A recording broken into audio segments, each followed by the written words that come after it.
மீண்டும் நம்மோடு இணைந்திருக்கிறார் மூத்த பத்திரிகையாளர் திரு ரங்கராஜ் பாண்டே அவர்கள்.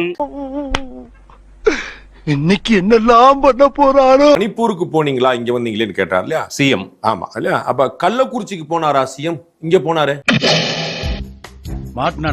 இதுல பிஜேபி ஒரு குழு வந்ததெல்லாம் இப்போ பெரிய விவாதம் ஆயிருக்கிறது. மணிப்பூருக்கு போனீங்களா அல்லது அத்ராஸ், கும்பமேளா, இந்த மாதிரி பல பிரச்சனைகள் நடந்திருக்கு. அன்னைக்கெல்லாம் பிஜேபி குழு போட்டிருக்கா?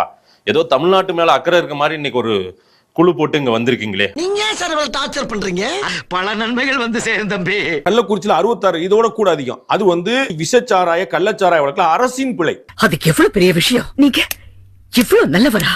மணிப்பூர் அதை விட மோசமானது. நான் முதல்ல முடிச்சிடுறேன். நிர்வாணப்படுத்தி ரோட்ல கத்திக்கிட்டு அமர்க்களம் பண்ணிக்கிட்டு போறாங்க. அந்த காட்சியை பார்க்கும்போது ஏன் பிரதமருக்கு அது வந்து உடனே அங்க போகணும்னு தெரியாதா என்ன? ஏன் கள்ளக்குறிச்சிக்கு சிஎம் போல இங்க ராத்திரி 1 மணிக்கு வந்தாரு? அதே மாதிரி தான் இது. சரிங்களா?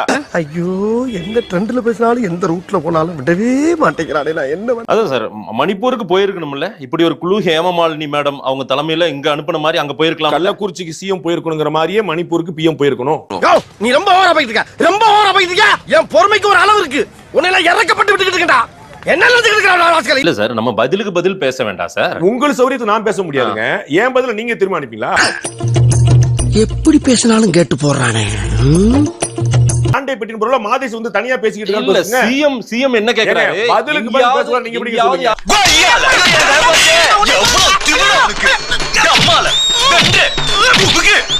சிஎம் என்ன கேக்குறாரு? பதிலுக்கு பதில் பேசுவார். நீங்க எப்படி யாருடைய ரத்தத்தை உறிஞ்சி அரசியல் பண்ணலாம்? பதிலுக்கு பதில் பேசுவார். நீங்க எப்படி சொல்வீங்க? என்னுடைய பதில் நீங்க தீர்மானிப்பீங்களா? எதுக்கு என்கிட்ட பேட்டி கேக்குறீங்க? அட பாவி, இவ்வளவு கோவக்காரன் நம்மளுக்கு தெரியாம போச்சு. நீங்க வச்சாளா? உங்கள்ட்ட சம்பளம் வாங்குறேனா? அங்க என்னவோ அது ஏன் சௌரியங்க. நான் பதில் கேள்வி எழுப்பேன், பதிலுக்கு பதில் சொல்லுவேன், பதில் சொல்லாம இருப்பேன்.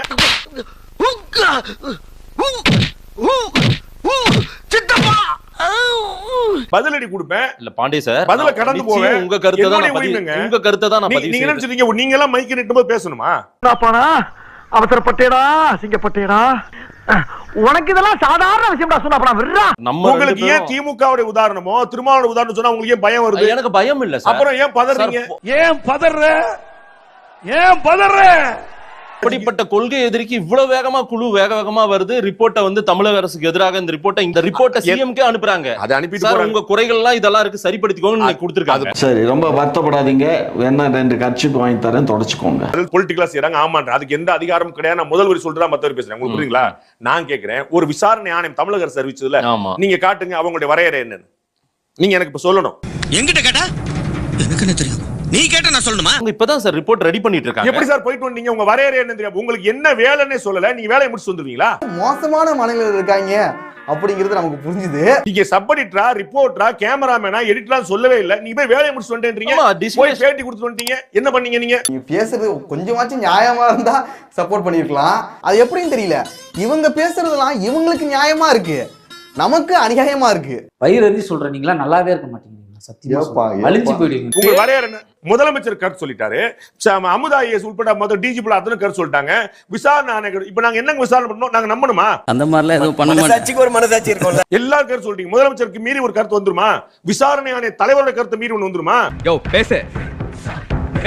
இதுதான் முடிவு, இறுதி முடிவு கிடையாது. ஏங்க நீங்க உங்க சைட் கவர்மெண்ட் வந்து அமைச்ச ஆணையம். ஆமா, குவாசி ஜுடிஷியரி இன்னும் வரல, ரெடி ஆயிட்டு இருக்கு. என்ன வரல? மொத்த ஒட்டுமொத்த ரிப்போர்ட் என்ன போய் பார்த்து வந்தீங்க? யார் கூட வந்தா? உங்களுக்கு செயலர் யாரு? உங்களுக்கு டைபிஸ்ட் யாரு?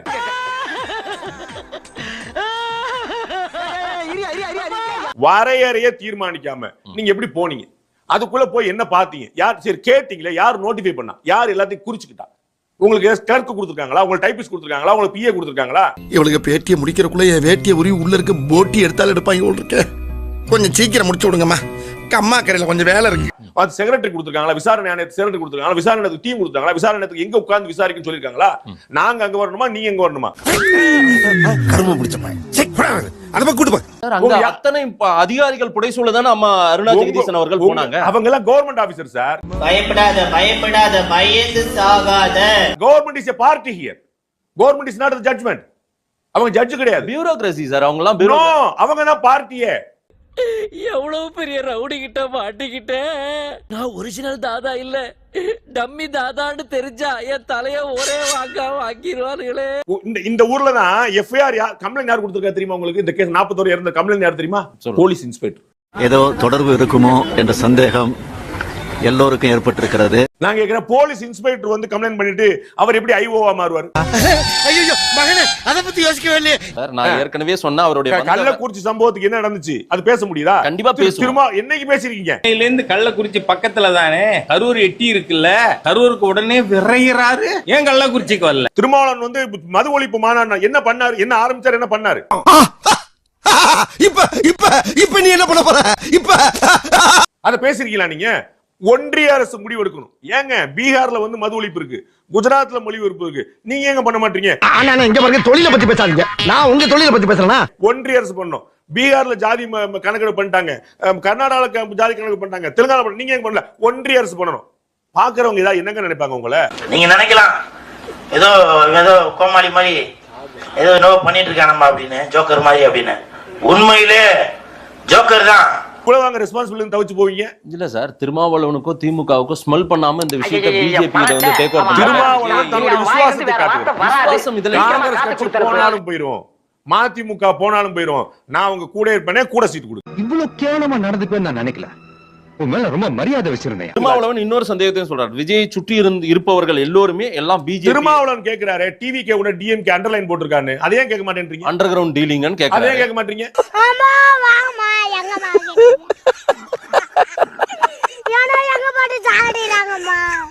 நீங்க என்ன சொல்லணும் உங்களமா நான் தீர்மானிக்கிறேன் இல்ல, என்னுடைய கருத்தை நான் பதிவு பண்றேன். டே ஒன்று நீங்க பாருங்க, கண்ணு இருக்கிற அத்தனை வரைக்கும் தெரியும். இல்ல நீங்களும் இருக்கிறது தான் பேசுவீங்க, நானுமே இருக்கிறது தான் சொல்லிட்டு. உனக்கு என்னப்பா, நீ பைத்தியம், நீ என்ன வேணாலும் பேசலாம், நாங்க அப்படியா? நாங்க சரியா தான் பேசுறோம். நீங்க நல்ல உண்மையை மட்டும் தான் பேசுவீங்க, நீங்க மட்டும் தான் உண்மை பேசுவீங்க. அதான் பயங்கரமான ஆச்சரியம். நீங்க மட்டும் தான் உண்மை பேசுவீங்க, வேற யாரும் பேச மாட்டாங்க. முட்டாப்பன முதல்வர் என்பது ஆல் இந்திய புரோக்கர், பிரதமர் என்பது இன்டர்நேஷனல் புரோக்கர். அதுக்காக மறுப்பு இருக்கா? யாராவது பேச சொல்லுங்க. இல்ல நாங்க அப்படி இல்ல, புரோக்கர்லாம் இல்ல, நீங்க தரகர்கள், தலைவர்கள். அறுத்தனது பண்ண முடியாது. திராவிடம் செத்து போச்சு. அது வயதை காத்திருந்தால் கிளைமேக்ஸ் மாதிரி அது செத்து போச்சு. அது அட நாதாரி பயல, இவ்வளவு நேரம் களவணி போய் சாவகாசமா வச்சிருந்தா. ஆனா இதுதான் கதை. அவர் 2 ரீலுக்கு முன்னாடி கொல்லப்பட்டாப்ல. செத்துருச்சு திராவிடம். இப்ப அருவாளை வச்சுக்கிட்டு அப்படியே நிக்குது. ஆச்சரியமா இருக்கு. அது ராதாரவி என்ன பண்ணுவாரு? வெள்ளிக்கிழமை ராமசாமி, இந்த சனிக்கிழமை ராமசாமி இல்ல. அது என்ன நடக்குதுங்க காதர்?